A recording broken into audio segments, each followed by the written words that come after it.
Hello student, हम पढ़ रहे हैं। हमारा जो चैप्टर चल रहा है चैप्टर नंबर 12 है प्रकाश की प्रकृति। समझेगा। मैंने इसमें आपको हाइगेन का तरंग सिद्धांत और अपवर्तन की व्याख्या, परावर्तन की व्याख्या, यहाँ तक मैं आपको यहाँ बता चुका हूँ। अब हम इसमें एक नए टॉपिक की बात करते हैं बेटाओ, और जो नया टॉपिक है वो आपका है व्यतिकरण। कौन सा है? व्यतिकरण। कौन सा है? व्यतिकरण। समझेगा। एक नए टॉपिक की हम बात कर लेते हैं, और नया टॉपिक है आपका व्यतिकरण। कौन सा है? व्यतिकरण। ध्यान करो, व्यतिकरण आपने कहीं ना कहीं तो पढ़ा होगा। समझेगा। व्यतिकरण, ठीक है। इंटरफेरेंस क्या कहते हैं इसे? इंटरफेरेंस कहते हैं। PRENCE। समझ बात? ठीक है। तो आज हम बात करने वाले हैं व्यतिकरण पर। आज की क्लास टोटली व्यतिकरण पर ही होगी। तीन चार क्लास व्यतिकरण पे ही होंगी आपकी। ठीक है। बहुत ही ज्यादा इंपॉर्टेंट टॉपिक है। समझ, क्वेश्चन आता है समझ, या तो न्यूमेरिकल आता है या डेरिवेशन पूछी जाती है। क्या पूछी जाती है? डेरिवेशन पूछी जाती है। तो व्यतिकरण पढ़ने से पहले आपको एक टर्मिनोलॉजी है वो पढ़ना आवश्यक है। यदि आप व्यतिकरण पढ़ रहे हैं तो उससे पहले आपको कुछ टर्मिनोलॉजी है, कुछ शब्दावली है जो आपको बहुत काम आने वाली है, इसमें वो पढ़ना जरूरी है। तो एक शब्दावली है कला संबंध। कला संबंध। दो प्रकार के स्रोत होते हैं। जो प्रकाश स्रोत होते हैं, प्रकाश स्रोत की यदि मैं बात करूं बेटा, ध्यान से देखना। पहले हम प्रकाश स्रोत समझेंगे जिससे कि व्यतिकरण में थोड़ा सा हम कुछ कर सकें। ठीक है। तो प्रकाश स्रोत, ठीक है। प्रकाश स्रोत से प्रकाश उत्पन्न होता है। प्रकाश स्रोतों को मैंने यहाँ दो भागों में बांट दिया। एक तो होता है कला संबद्ध। कौन सा होता है बेटा? कला संबद्ध होता है। कौन सा होता है? कला संबद्ध स्रोत। ठीक है। कला संबद्ध स्रोत, ठीक है। इन्हें कहते हैं कोहेरेंट सोर्स। क्या कहते हैं? Coherent, COHERENT, coherent source. समझ में आई बात? ठीक है, कोई दिक्कत नहीं। अच्छा, अब बात करेंगे क्या होते हैं। ठीक है। दूसरे होते हैं कला असंबद्ध स्रोत। कला असंबद्ध स्रोत। ठीक है। तो स्रोत बेटा दो प्रकार के हुए, और इन्हें कहते हैं इनकोहेरेंट। क्या कहते हैं? HERENT, incoherent source. समझ में आया? तो आपके पास प्रकाश स्रोत कितने प्रकार के हुए? दो प्रकार। अब बात कर लेते हैं कि कोहेरेंट किसे कहते हैं, कला संबद्ध स्रोत किसे कहते हैं। ठीक है। तो देखो बेटा, कला संबद्ध स्रोत किसे कहते हैं कि ऐसे दो प्रकाश स्रोत, ठीक है, ऐसे दो प्रकाश स्रोत, ध्यान से सुनना, ऐसे दो प्रकाश स्रोत जिनसे उत्पन्न होने वाली प्रकाश तरंगें या जिनसे उत्पन्न होने वाले प्रकाश कण, ठीक है, जिनसे उत्पन्न होने वाले प्रकाश कण या कणों की कला नियत बनी रहे। क्या बनी रहे? नियत बनी रहे, पर समय के साथ परिवर्तित ना हो। समय कला, तुम्हें लिख सकता हूं, कला क्या रहे? नियत। क्या रहे? नियत, या समय के साथ परिवर्तित ना हो।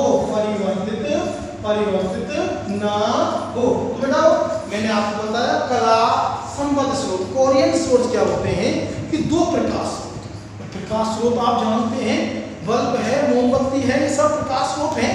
समझ लो। तो दो प्रकाश स्रोत, ऐसे दो प्रकाश स्रोत जिनकी कलाएं क्या हो, जिनकी कलाएं, कला मतलब क्या होता है? कोई भी जो वेव ट्रेवल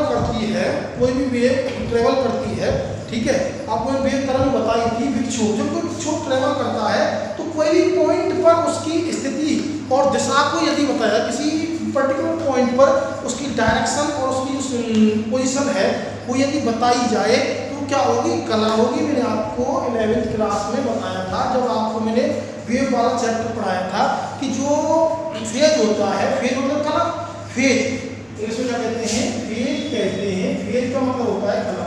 जो कला क्या होती है कि कोई भी वेव ट्रेवल कर रही है, ठीक है, कोई भी वेव ट्रेवल करती है तो ट्रेवल करते समय किसी पर्टिकुलर पॉइंट पर, किसी विशेष यदि हम उस वेव के कणों की स्थिति को दर्शाएं और या वेव की स्थिति और दिशा को दर्शाएं तो उस क्या होगी, कला होगी, क्या होगी, कला, वेव होगी, समझ लो।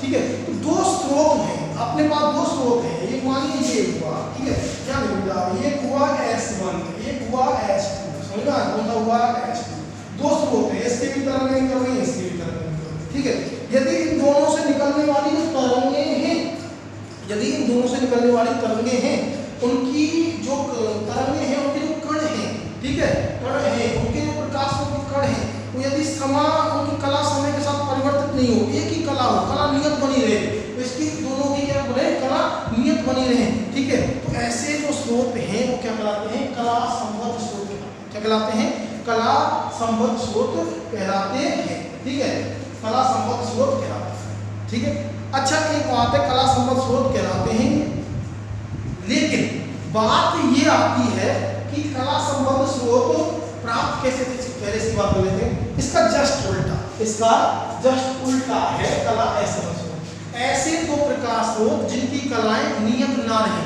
ठीक है, कला नियत ना रहे, कला क्या ना रहे, नियत ना रहे, ना रहे, कला नियत ना रहे, या फिर कह सकते हैं समय के साथ परिवर्तित होती रहे, क्या होती रहे, परिवर्तित होती रहे, समय के साथ क्या होती रहे, परिवर्तित होती रहे, समझा, समय के साथ क्या हो, बदलती रहे।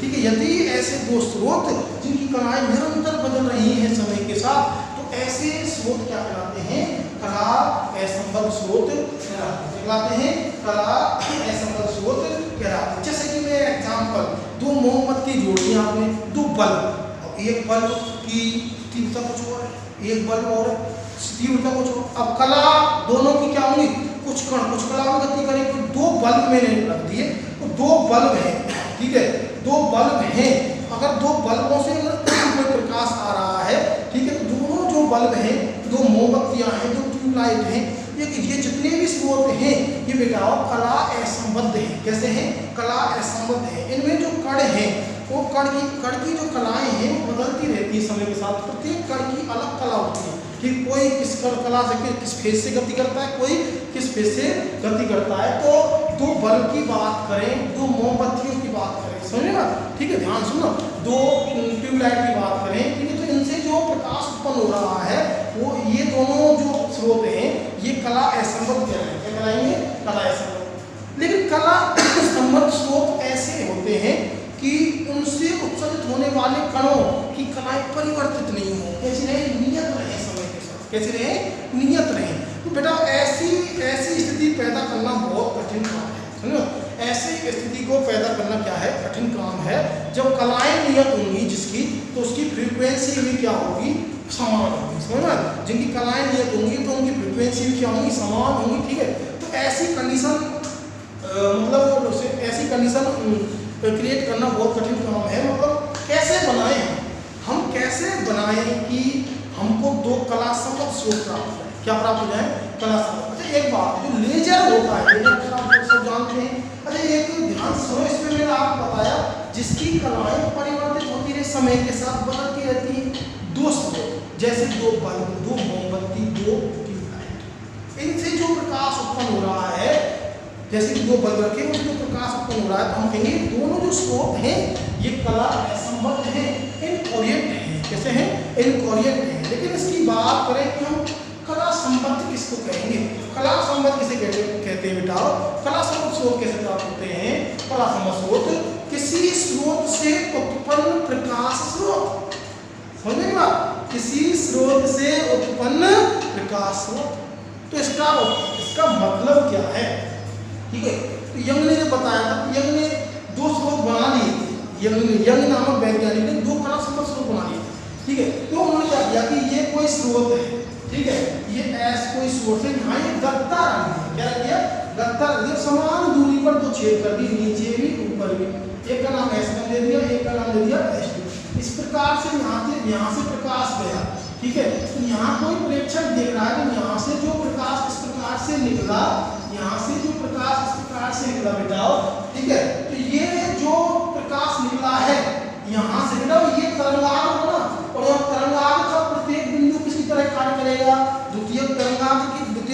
उसी करेगा और वो उसी चाल से चलेंगी, समझे, उसी चाल से चलेंगी जिससे पहली तरंग की तरंगें चल रही थी।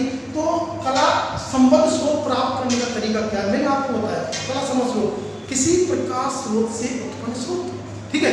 तो ये कोई प्रकाश स्रोत है, ठीक है। अब इससे दो स्रोत और उत्पन्न कर दिए, कैसे करें, मैंने एक गत्ता लिया, गत्ते में क्या कर दिए, दो छिद्र कर दिए समान दूरी पर, प्रकाश स्रोत से ऐसे समान, ठीक है। अब इनसे जो प्रकाश निकलेगा, इनसे जो प्रकाश निकलेगा उसके जो कण हैं, इन दोनों स्रोतों से जो प्रकाश निकलेगा उनके कण समान कला में होंगे। किसमें होंगे, समान, मतलब कला उनकी नियत बनी रहेगी। क्या बनी रहेगी, नियत बनी रहेगी, समय के अनुसार उनकी कला में कोई भी परिवर्तन नहीं होगा। तो मैं इसका एग्जाम्पल आपको मैंने बताया कला संबद्ध स्रोत, इसका बताया मैंने कला संबद्ध स्रोत का आपको एग्जाम्पल बताया कि किसी प्रकाश स्रोत से उत्पन्न स्रोत भी क्या होते हैं, किसी प्रकाश स्रोत से अगर दो और उत्पन्न करेगा तब ये दो नए स्रोत बने हैं, ठीक है। किसी प्रकाश स्रोत इससे उत्पन्न दो नए स्रोत बना दिए मैंने, गत्ता रखा, दो छिद्र कर दिए, तो छिद्रों से जो प्रकाश आ रहा है, ठीक है, तो दो जो प्रकाश आ रहा है यहाँ से नई तरंगें उत्सर्जित हुई, यहाँ से नई तरंगें हुई तो उसी चाल से गति करेंगी। तो यहाँ से जो प्रकाश आ रहा है ये दोनों स्रोत कैसी तरह किसकी तरह व्यवहार करेंगे, कला संबद्ध स्रोत की तरह, कोरिएंट सोर्स की, समझ में आएगा, ठीक है। तो यहाँ तक आपको समझ में आ गया। तो लेजर है, लेजर एक वर्णीय होता है, कैसा होता है, एक वर्णीय होता है, समझ में। लेजर कैसा होता है, मोनोकोरियल सोर्स होता है, एक वर्णीय होता है, ठीक है। आपको एक वर्णीय एक ही रंग का, समझ में, एक ही रंग का, यार मतलब ग्रीन है तो ग्रीन है, ठीक है, ऐसे नहीं कि सफेद व्हाइट प्रकाश है तो सात रंग होंगे, सही बात, ठीक है। तो जो लेजर लाइट होती है, लेजर लाइट हमने देखी होगी, लेजर लाइट होती है वो लेजर लाइट कैसे सोर्स होता है, उसके प्रत्येक कण की जो प्रत्येक कण है उससे होने वाले प्रत्येक कण है उसकी जो कला है वो नियत बनी रहती है, क्या बनी रहती है, नियत बनी, समय के अनुसार परिवर्तित नहीं होती है, समझ बात, समय के अनुसार परिवर्तित नहीं होती है, ठीक है। तो जो लेजर लाइट है वो कला संबद्ध की तरह व्यवहार करता है, किसकी तरह व्यवहार करता है, कला संबद्ध, कोरिएंट सोर्स की तरह व्यवहार करता है। फटाफट आप परिभाषा लिखिए, ठीक है, फटाफट आप हेड डालें कला संबद्ध एवं कला असंबद्ध स्रोत, ठीक है, फटाफट आप हेड डालें कला संबद्ध एवं कला असंबद्ध सोर्स, कोष्टक में लिखें कोरिएंट एंड इनकोरिएंट सोर्स, कोरिएंट एंड इनकोरिएंट सोर्स, ठीक है। आप हेड डालें कला संबद्ध एवं कला असंबद्ध स्रोत, कोष्टक में लिखें कोरिएंट सोर्स एंड इनकोरिएंट सोर्स, ठीक है। तो पहली हेडिंग डालें, इसमें पहली हेडिंग डालें, फटाफट दे दी कला संबद्ध स्रोत, ठीक है। तो लिखो कला संबद्ध स्रोत, इसमें लिखना है आपको ऐसे दो प्रकाश स्रोत, ऐसे दो प्रकाश स्रोत, ऐसे दो प्रकाश स्रोत जिनकी कलाएं समय के साथ परिवर्तित नहीं होती, ऐसे दो प्रकाश स्रोत जिनकी कलाएं समय के साथ परिवर्तित नहीं होती, ऐसे दो प्रकाश स्रोत जिनकी कलाएं समय के साथ परिवर्तित नहीं होती, अर्थात ऐसे दो स्रोत जिनसे उत्पन्न होने वाले कणों, ऐसे दो स्रोत जिनसे उत्पन्न होने वाले कणों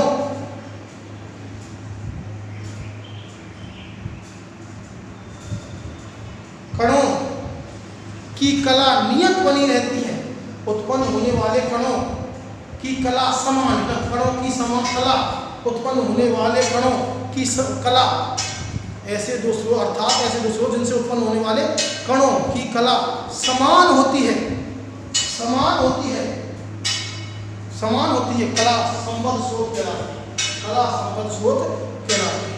जैसे किसी प्रकाश स्रोत से उत्पन्न स्रोत, जैसे किसी प्रकाश स्रोत से उत्पन्न स्रोत,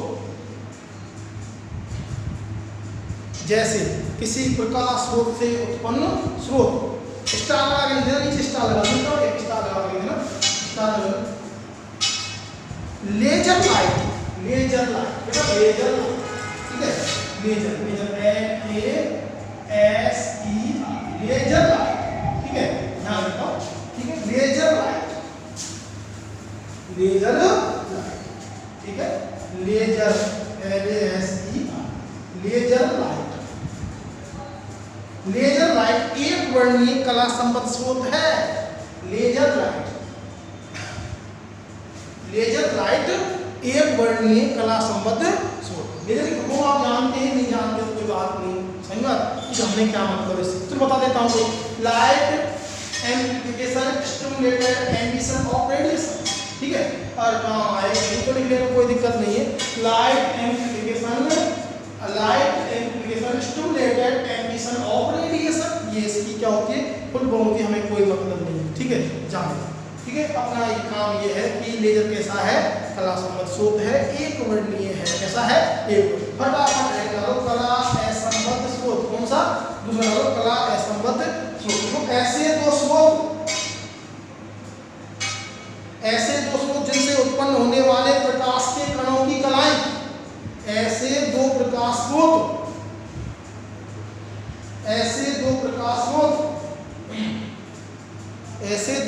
स्रोत जिनसे उत्पन्न होने वाले प्रकाश कणों की कलाएं समय के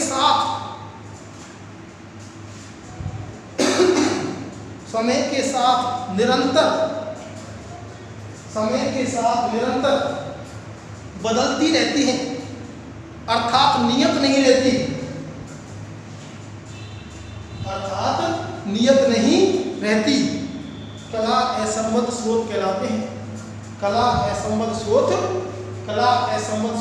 कहलाते हैं। जैसे दो बल्बों से उत्पन्न प्रकाश स्रोत, जैसे दो बल्बों से उत्पन्न प्रकाश, जैसे दो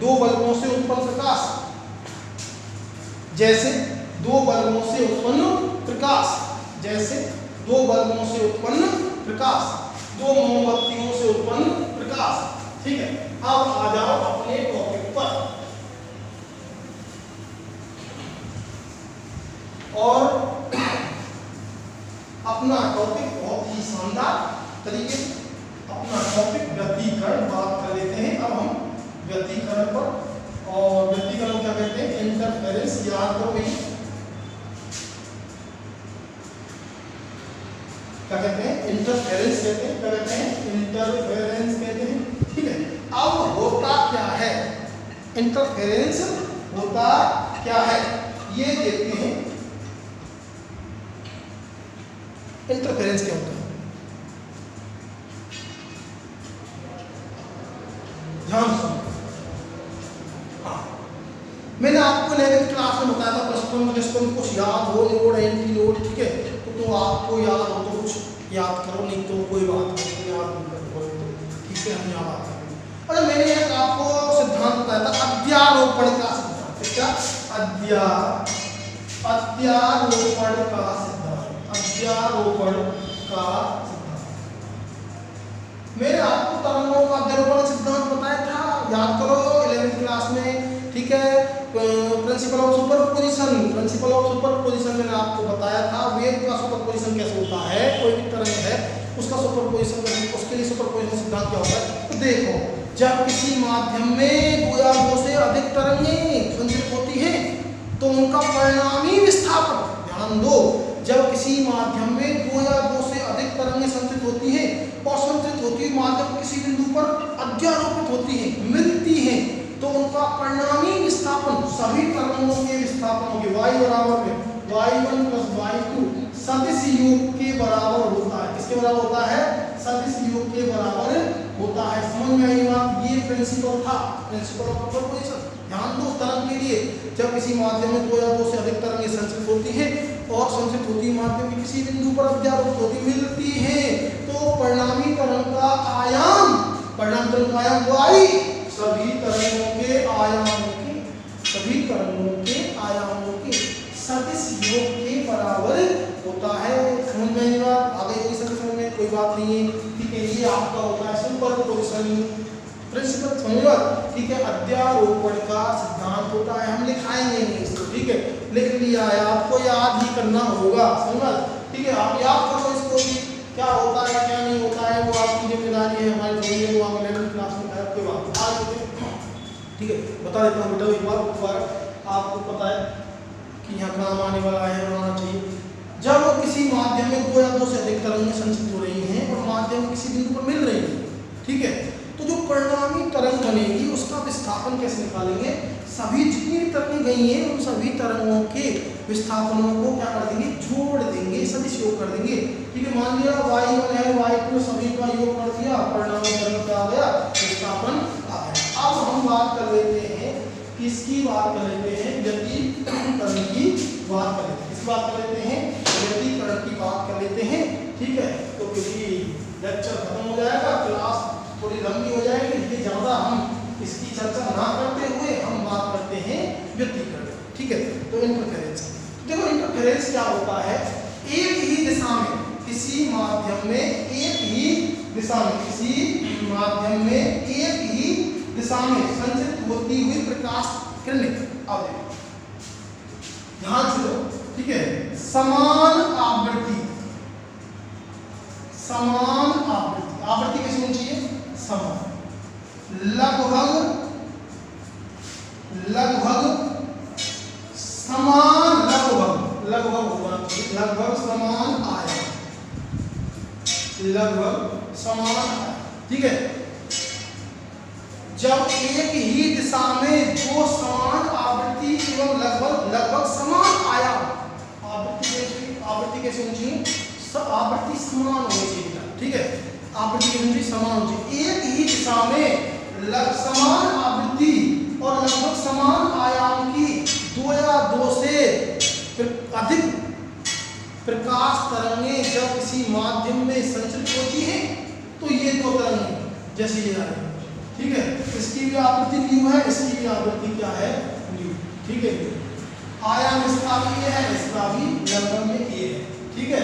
तो जब 2 या 2 से अधिक तरंगें सब जिनका आयाम क्या है? समान है, आपकी आवृत्ति क्या है? समान है, एक ही दिशा में किसी माध्यम में संचरित होती हैं, समझ में आई बात?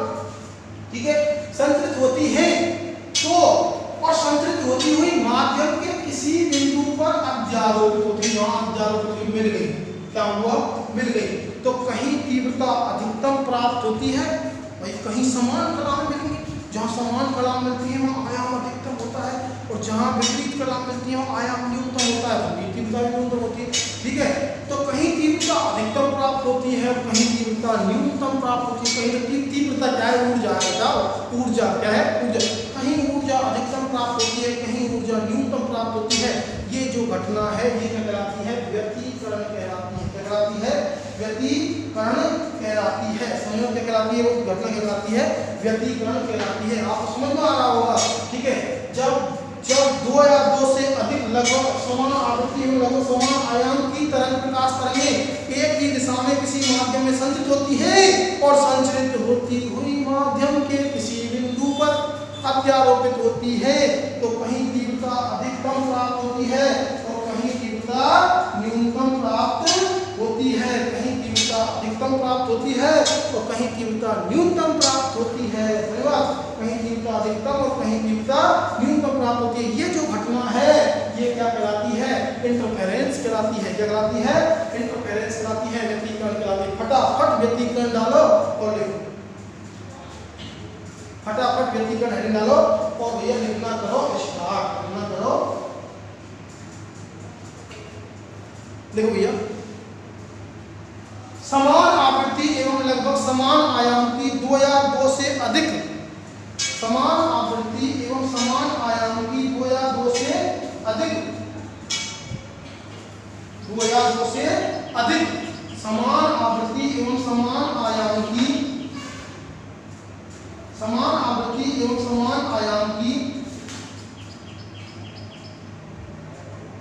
समान आवृत्ति एवं समान आयाम की 2 या 2 से अधिक प्रकाश तरंगें एक ही दिशा में, प्रकाश तरंगें एक ही दिशा में किसी माध्यम में संचरित होती हैं, किसी माध्यम में संचरित होती हैं और संचरित होती हुई माध्यम के, और संचरित होती हुई माध्यम के किसी बिंदु पर अध्यारोपित होती हैं, और संचरित होती हुई माध्यम के किसी बिंदु पर अध्यारोपित होती हैं, तो कहीं तीव्रता अधिकतम प्राप्त होती है, कहीं तीव्रता न्यूनतम प्राप्त होती है, तो कहीं तीव्रता अधिकतम प्राप्त होती है और कहीं तीव्रता न्यूनतम प्राप्त होती है। कहीं तीव्रता अधिकतम प्राप्त होती है और कहीं तीव्रता न्यूनतम प्राप्त होती है।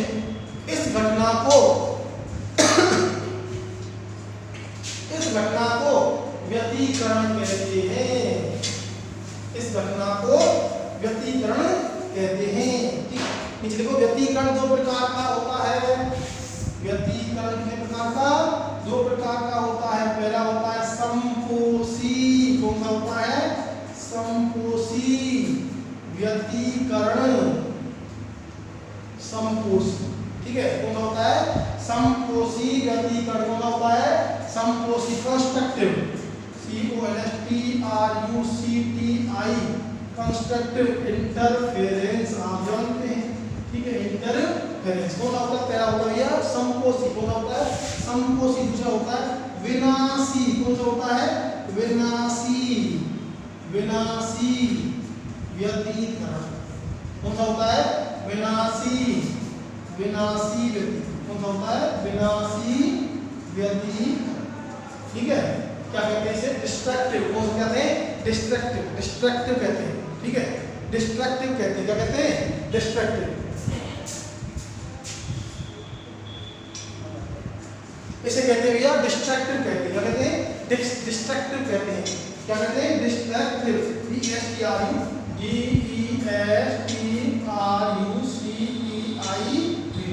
ये इंग्लिश बहुत कमजोर सी है ना, इसलिए दिक्कत आ रही होगी। हाँ, डिस्ट्रक्टिव इंटरफेरेंस, ठीक है। तो इंटरफेरेंस कितने प्रकार का हुआ? दो प्रकार का। दोनों लिखो फटाफट, ठीक है। दो प्रकार ऐसे करके फटाफट लिखो, ठीक है। जल्दी, टाइम मत लगाओ, पहले लगाओ। संपोषी। कौन सा? संपोषी, ठीक है। पहले लगाओ संपोषी।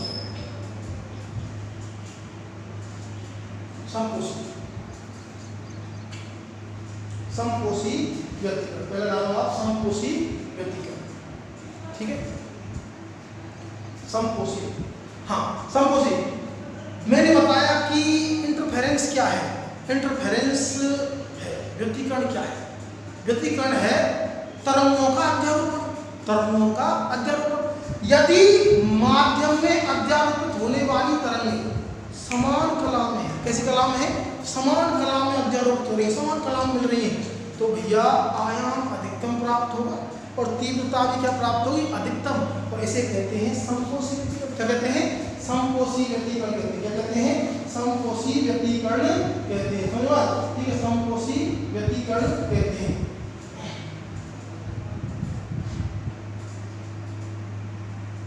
हाँ, संपोषी देखो, लिखो संपोषी व्यतिकरण फटाफट लिखो। संपोषी व्यतिकरण फटाफट लिखो। ऐसा व्यतिकरण जिसमें अध्यारोपित होने वाली प्रकाश तरंगें,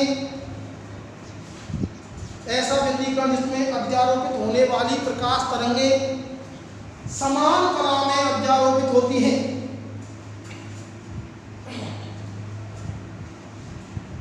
अध्यारोपित होने वाली प्रकाश तरंगें समान कला में अध्यारोपित होती हैं। समान कला में अध्यारोपित होती है, तो परिणामी तरंग का आयाम, परिणामी तरंग का आयाम और तीव्रता, परिणामी तरंग का आयाम और तीव्रता अधिकतम प्राप्त होती है। इसमें भैया तीव्रता क्या होती है? परिणामी तरंग का आयाम और तीव्रता क्या प्राप्त होंगे? ये दोनों मैक्सिमम क्या प्राप्त होंगे? मैक्सिमम। तीव्रता और आयाम दोनों क्या प्राप्त होंगे? अधिकतम। किसके? परिणामी तरंग। तो परिणामी तरंग का आयाम और तीव्रता अधिकतम प्राप्त होती है। इसे संपोषी व्यतिकरण कहते हैं। क्या कहते हैं इसे? संपोषी व्यतिकरण कहते हैं। संपोषी व्यतिकरण कहते हैं। इसे संपोषी व्यतिकरण कहते हैं। इसे संपोषी व्यतिकरण कहते हैं। इसे संपोषी व्यतिकरण कहते हैं, ठीक है। जैसे एग्जाम्पल दे देता हूं मैं इसका, ठीक है। एग्जाम्पल,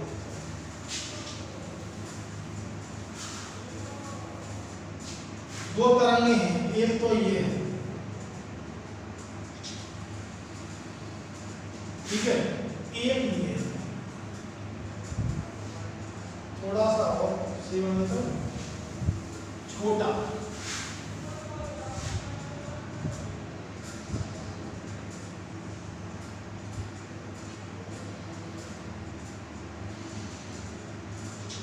ठीक है,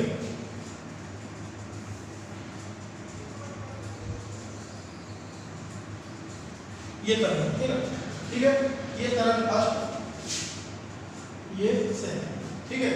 तो यहां से इनसे परिणामी तरंग बनेगी, ठीक है, परिणामी तरंग ये बनेगी,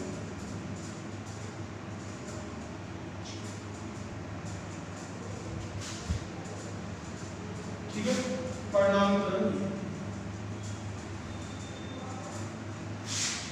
तरंग फर्स्ट, तरंग सेकंड, समान कला, समान कला, कला कैसी होगी? समान। जब इसका संग बनता है तो इसका क्या होता है? संसर्ग मिलते हैं, गर्त गर्त मिलते हैं, संसर्ग मिलते हैं, संग मिलते हैं और गर्त गर्त मिलते हैं, तो ये कला क्या हुई? समान। जब संग मिलते हैं, गर्त गर्त मिलते हैं, ठीक है, तो कला क्या होती है? समान होती है, और ये परिणामी तरंग हो जाती है, जिसका आयाम ये परिणामी तरंग, परिणामी तरंग। हटा प्रणामी संकोच व्यतिकरण, ठीक है, परिणामी तरंग, आयाम व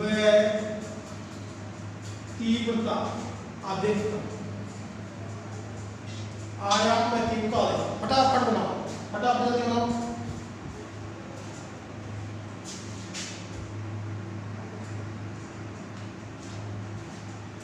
हाँ बेटा, दो तरंग की, फर्स्ट तरंग सेकंड तरंग समान कला में अध्ययन होती है। समान कला कैसे पता चल रही है? इसका सरंग मिलेगा, इसका सरंग मिलेगा बेटा, इस भाग को आपको बताया ना, इस भाग को क्या कहते हैं बेटा? सरंग कहते हैं, सरंग क्या कहते हैं? सरंग, याद कर लो, ठीक है। इस भाग को कहते हैं गर्त, क्या कहते हैं इसको? गर्त। तो इसका जब दोनों का सरंग, इसका सरंग मिलेगा, गर्त इसका गर्त मिलेगा, फिर गर्त इसका गर्त मिलेगा, इसका गर्त गर्त मिलेगा, ठीक है, और इसका सरंग मिलेगा, तो कैसी कलाम होगी? समान कलाम। देखिए अध्यारोप एक ही दिशा में जा रही है, ठीक है, तो इनसे परिणामी तरंग मिलेगी, दोनों मिलेंगी, तो एक परिणामी तरंग बनी, उसका आयाम और तीव्रता क्या होगी? इससे अधिकतम बना दिया, थोड़ा सा अधिक बना दिया, ठीक है। कैसे? दोनों का आयाम के योग के बराबर होगा, ठीक है। तो यहाँ नीचे लिखे ना, नीचे एक लाइन है, तरंग 1 तथा 2 के अध्यारोपण से, तरंग 1, तरंग फर्स्ट तथा तरंग सेकंड के अध्यारोपण से प्राप्त परिणामी तरंग का आयाम, प्राप्त परिणामी तरंग का आयाम, तरंग 1 तथा तरंग 2 के, तरंग फर्स्ट तरंग सेकंड के अध्यारोपण से प्राप्त परिणामी तरंग का आयाम दोनों तरंगों के आयाम के योग के बराबर होता है। दोनों तरंगों के आयाम के योग के बराबर होता है, दोनों तरंगों के आयामों के योग के बराबर होता है। अगला,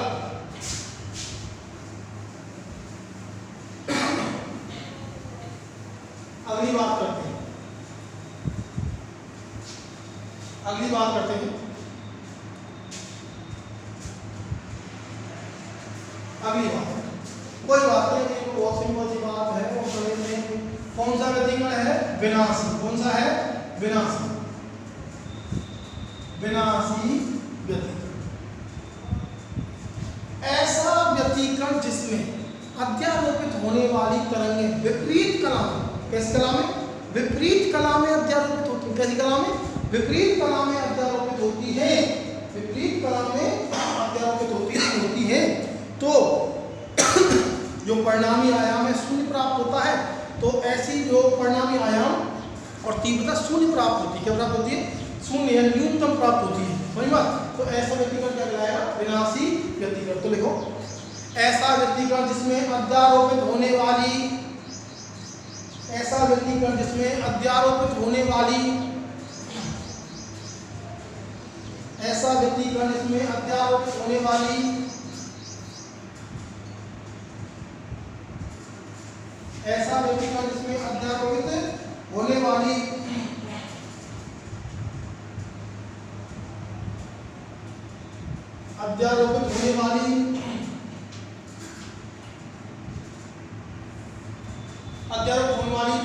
तरंगें विपरीत कला में अध्यारोपित होती हैं।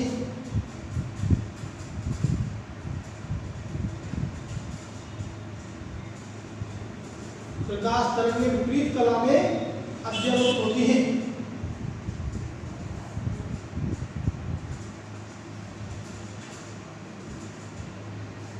विपरीत कला में अध्यारोपित होती है। तो परिणामी आयाम एवं तीव्रता न्यूनतम अर्थात शून्य प्राप्त होती है।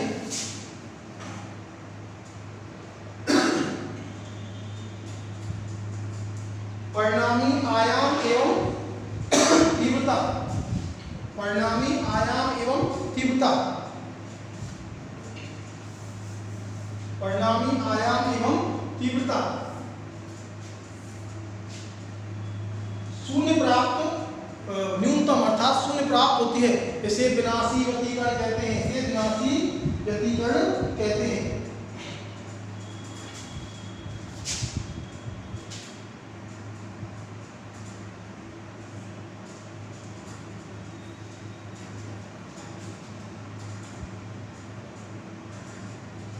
इसे विनाशी व्यतिकरण कहते हैं, ठीक है, इसे विनाशी व्यतिकरण कहते हैं।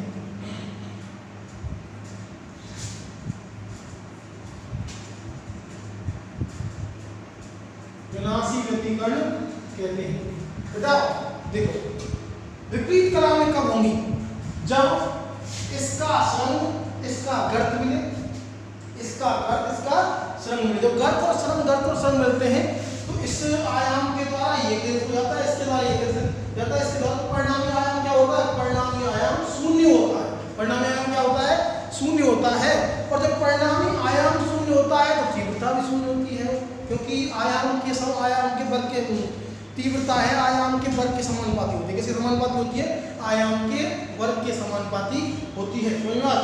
ठीक है, तो आयाम की तीव्रता वर्ग की क्या होती है? समानुपाती होती है। तो आयाम शून्य तो तीव्रता भी शून्य। तो जहाँ तीव्रता और आयाम शून्य हो जाते हैं वो कौन सा व्यतिकरण होता है? विनाशी। कौन सा होता है? विनाशी होता है। तो देखो दो तरंग नहीं, तरंग फर्स्ट तरंग सेकंड विपरीत कला में अध्यारोपण हुआ, परिणामी तरंग का आयाम क्या प्राप्त हुआ? शून्य प्राप्त हुआ। ये शून्य आयाम प्राप्त हुआ, ये आप बराबर फटाफट, ठीक है। और अगली क्लास में हम आगे बात करने वाले हैं इसके बारे में। 2-3 क्लास और चलेंगी, तो 2-3 क्लास और चलाते हैं इसके बारे में, समझ में? ठीक है, तो ये बनाओ आप फटाफट।